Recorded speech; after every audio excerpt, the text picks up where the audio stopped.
As hordes of terrifying monsters continue to pour on in from Dimension Z, will Steve and Sam be enough to stem the tide of terror? Well, let's hop into the pages of Captain America Symbol of Truth, issue number 12. A continuation of the Cold War crossover, and find out together, shall we? So then, picking up directly from where the last issue had left off, the two Captain Americas were in the Arctic, joined by their partners, Sharon Carter and Misty Knight. Together, they were all looking into the actions of the Outer Circle, but specifically the Revolution, the former Winter Soldier, Bucky Barnes, who in the last few hours had kidnapped Steve's son Ian, broke out known war criminal and supervillain White Wolf from jail, as well as opened a portal to Dimension Z, a horrible alternate reality once ruled by Armin Zola, so that he could weaponize the Frocks, terrifying monsters that call that dimension home. So yeah, needless to say, it's been a pretty eventful last couple hours. In fact, the Cap's next course of action is already starting to cause a bit of a rift between Steve and Sam. The former Falcon, you'll remember, had seen firsthand the war crimes that White Wolf had committed in Mohanda. Steve, on the other hand, still very much thinks that he can get through to his former partner Bucky and get him to renounce his recent wicked ways. Things end up getting so damn tense between the two men, Misty and Sharon just say, you know what, you guys fight those bad guys over there, we're gonna fight these bad guys over here, thank you very much. And hey, speaking of villains, we're actually introduced to two new Frocks generals. One is called Horde Killer and one is called Rutgash.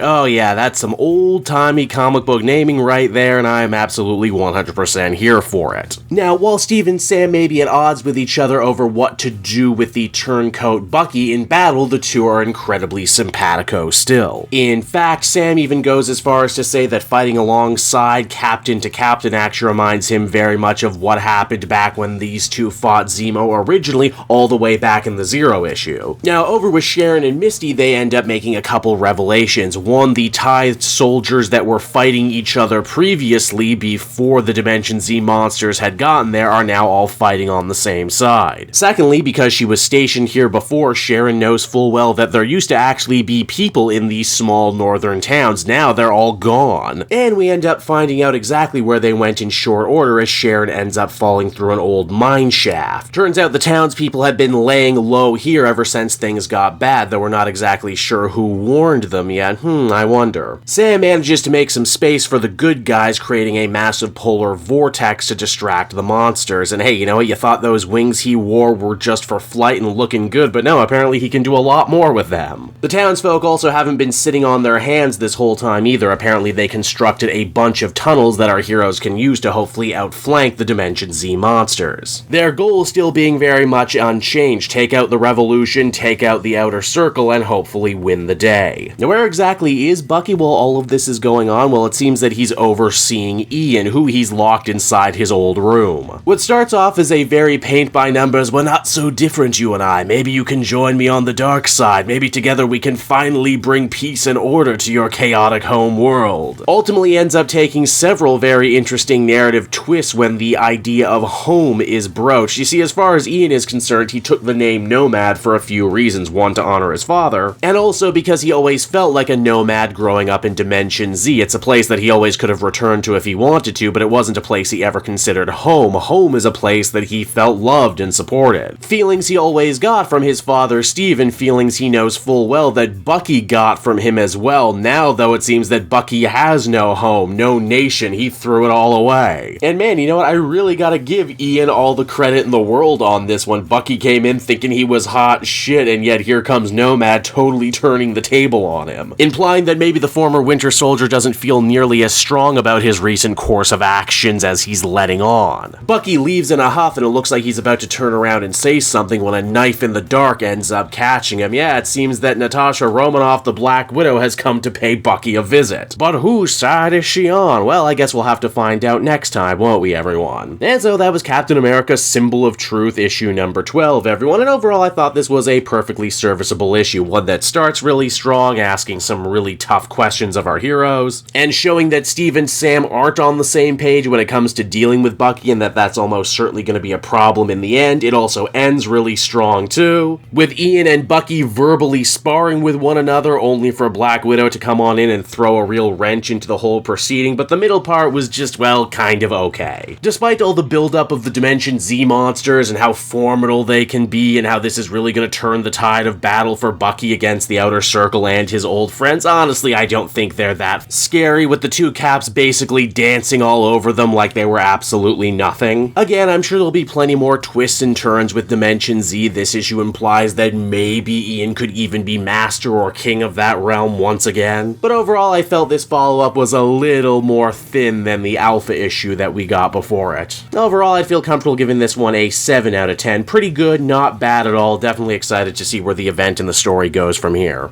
Hey there everyone, it's your old pal Cape Jewel, and if you're seeing me right now, that means you watched to the end of the video, which I am very appreciative of. It really helps drive engagement and retention and all that other good YouTube stuff. So does liking and commenting. Wink wink. If you like my content too, you should check out my Patreon page. We just redid all the tiers, so there's a ton of great rewards. You can become a patron for as little as $1 a month, and well, it would just really help me out. It's never expected, but always appreciated. So until next time everyone, I've been Cape Joel, and I will see you next time. Bye-bye.